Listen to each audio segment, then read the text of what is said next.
一切都情有可原了，难怪他这么跟我说。他说什么？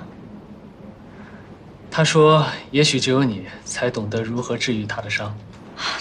我要真有那么厉害就好了。说说你吧，卡在哪儿了？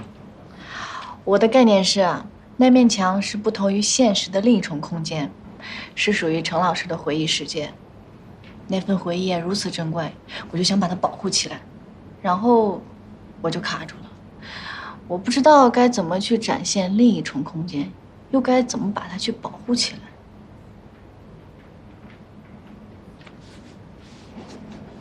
你等我一下。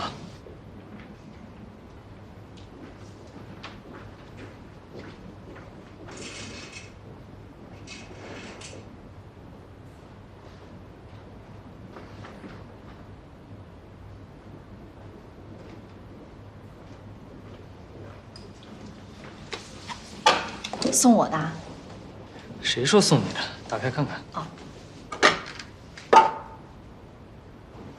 好漂亮啊！这是我之前去到瑞士一家酒店送的。那个时候是冬天，整个山顶全是白的，和它一样。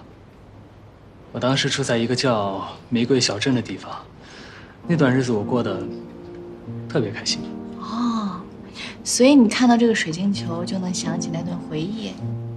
没错。哦，我想到了，这个水晶球的玻璃罩把你的回忆保护了起来。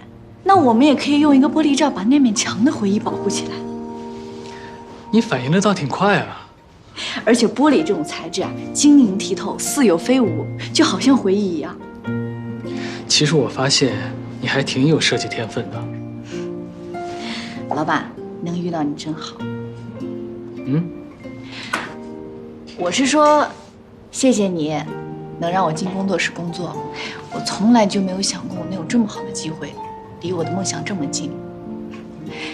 我总觉得自己很丧，好像这世界上的所有好东西都不属于我，我就没那个命。好命不是天生的，是后天努力换来的。一只乌鸦再努力有什么用啊？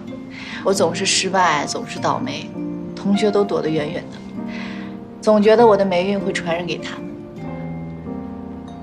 乌鸦是世界上智商最高的鸟类之一，它们会把捡来的坚果放在马路上，等车过去压开了之后再飞过去吃。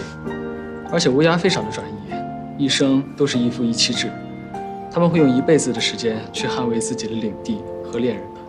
真的啊？乌鸦还有这么多优点呢？所以啊，别人怎么看你不重要，重要的是自己，千万不能轻看了自己。谢谢老板。这么晚了还有人来吗？